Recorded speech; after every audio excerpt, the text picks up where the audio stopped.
네, 이슈가 나온 종목이죠. 삼성 SDI 한번 보겠습니다.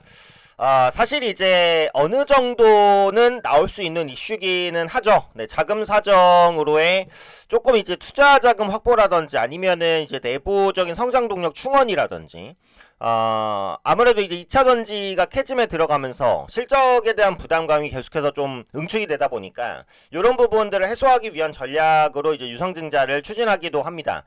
유상증자는 이제 보통 악재죠. 주주 가치가 희석되기 때문에. 다만 이제 삼성 SDI 같은 경우는 워낙 대형주고 또 유증자금을 상당한 설비 투자에 쓸 것으로 예상이 되고 그러니까 유상증자라면 자금을 어디에 쓰냐가 굉장히 중요하다고 말씀을 드렸어요. 단순히 재무구조 개선을 위한 목적이라면 회사의 재무제표만 개선시키고 성장 기대감을 주기가 어렵고 주주가치 희석으로 연결되는데 확보한 자금을 시설 투자라든지 성장에 제대로 활용한다면 희석된 지분가치를 만회할 수 있는 기업가치 상승이 나올 수도 있는 거죠. 그래서 그런 측면에서 보면 일단 삼성 SDI에는 현재 후자에 대한 기대감이 조금 더 강하게 반영되는 게 아니냐 이런 생각은 듭니다. 다만 이제 주주 배정 유상증자이기 때문에 주주 지분 희석에 대한 리스크는 있기는 하다. 이 정도로 봐야겠죠.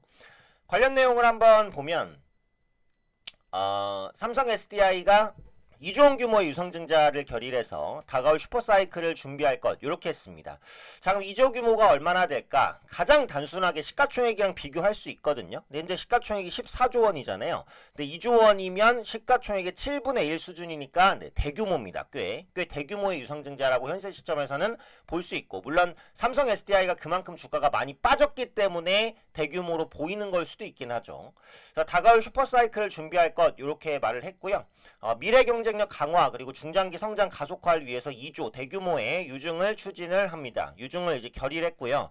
주주 실권주 배정 후 실권주 일반 공모 방식입니다. 증자 비율이 16.8%이기 때문에 크고 이거는 일단 기존 주주한테 먼저 유상증자를 받을 수 있는 권리를 줘요. 그리고 기존 주주가 다 받지 않고 물량이 남으면 일반 공모 방식으로 진행을 합니다. 근데 보통 이제 요런 방식에는 특히 삼성 SDI는 대기업이기는 하잖아요. 그래서 주주 배정 방식이면 주주가 기존 주주시잖아요. 저는 받는 게 괜찮다고 봐요.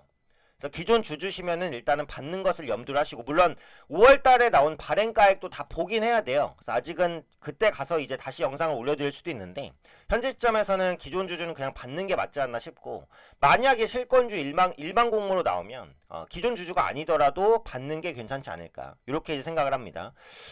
발행가액은 5월 22일에 확정되니까 좀 더 지켜는 봐야 되고요. 그다음에 우리사주 구주주 일반 공모 순으로 청약 과정을 거치고 6월 19일에 신규 상장이 마무리가 됩니다. 그러니까 주가가 이제 변동이 되겠죠.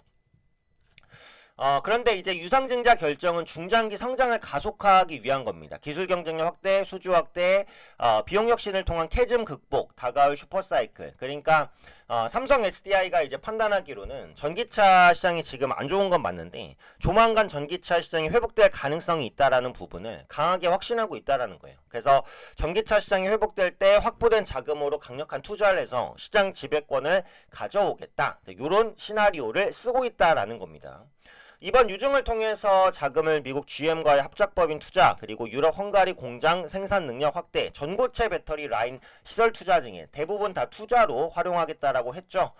그리고 전기차 배터리 시장 같은 경우에 시설 투자에서 양산까지 2, 3년 정도 적지 않은 시간이 소요되기 때문에 미리미리 우리가 준비를 하고 있어야 된다. 이렇게 이제 보는 겁니다. 여기 설명드린 대로 신기술 개발 양산 이런 부분들까지 적극적으로 투자할 것이고, 삼성 SDI가 2019년부터 올해까지 투자 규모가 4배가 증가했어요. 그러니까 이렇게까지 강한 투자를 계속해서 이어나가려면 일단 선도적인 자금 확보가 필요하다 이렇게 이제 판단을 했다라는 거죠. 근데 유상증자 이슈만 나왔으면 이게 이제 조금 더 지분 희석 이슈로 리스크가 될 수도 있었을 것 같은데, ESS 관련된 이슈가 다시 한번 같이 한번 나왔죠. 미국 최대 전력 기업인 넥스테라 에너지에 4천억 원대 규모의 ESS용 배터리를 공급한다라는 이슈입니다. 지금 전기차가 이제 캐즘에 들어가서 2차 전지 업체가 어렵기는 하지만 ESS 시장에서의 2차 전지의 활약은 굉장히 뛰어나거든요. 신재생 에너지 기술의 개발, 그리고 AI로 인한 전력 수요 폭증에 따라서 에너지 저장 장치인 ESS에 대한 수요는 앞으로도 계속해서 고성장을 이어갈 수밖에 없다라고 말씀을 드렸습니다. 2차 전지 업체의 주요 성장 동력 중에 하나가 바로 이 ESS라고 보시면 되고, 넥스트 에라 에너지와 4,374억 규모, 작지 않은 규모죠. ESS 배터리 공급 계약을 체결을 했습니다. 추후 확정되는 공급 계약에 대해서는 수시공시 기준에 따라 공시하겠다라고 했습니다. 지난 7월부터 이제 협의 중이라고 했고요. 그에 따른 성과가 가시화가 되는 거고 전체 계약 금액은 1조 원 수준으로 알려져 있습니다. 앞으로도 ESS 시장에서의 수준은 계속해서 증가할 가능성이 높아요. 이런 부분들은 삼성 SDI를 포함한 2차전지 업체의 호재가 될 수 있는 그런 요인이라고 보시면 되겠습니다.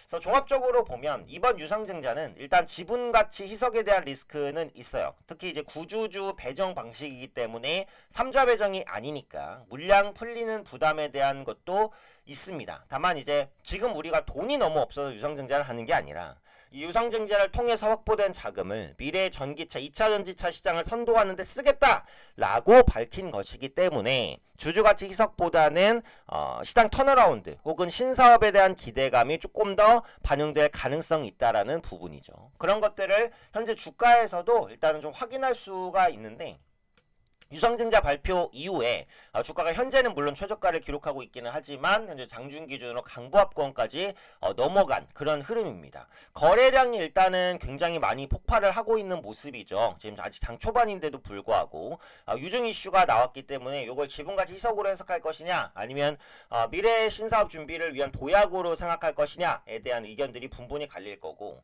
앞서 말씀드린 대로 이제 5월 달에 그 가액이 아마 확정이 될 거잖아요. 그래서 확정되는 가액이 얼마인지도 좀 중요해요. 그러니까 디스카운트를 얼마나 받고 할 것이냐 요 부분인데 삼성 SDI 보유하고 계시다면은 이제 장기 투자자이실 거잖아요. 아마도 뭐 비자발적 장기 투자이실 수도 있는데 어쨌든 장기 투자자 기준일 거기 때문에 유증을 하면 좀 받는 게 낫지 않을까. 물론 이제 가격은 확인해야 되니까 그때 가서 체크는 다시 한번 해야 될 것 같기는 해요.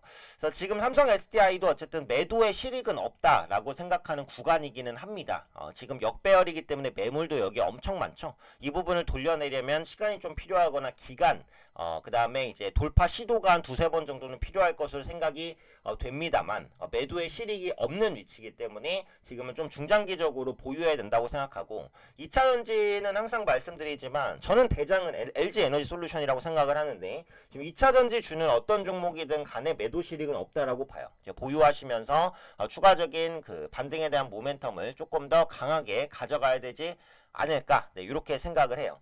신저가기 때문에 매물은 많습니다. 그런 부분들에 대한 소화가 필요하니까 그 부분 정도는 참고해서 조금 긴 시각으로 볼 수밖에 없겠구나 이렇게 판단을 하셔야 되지 않을까 그렇게 말씀드리겠습니다.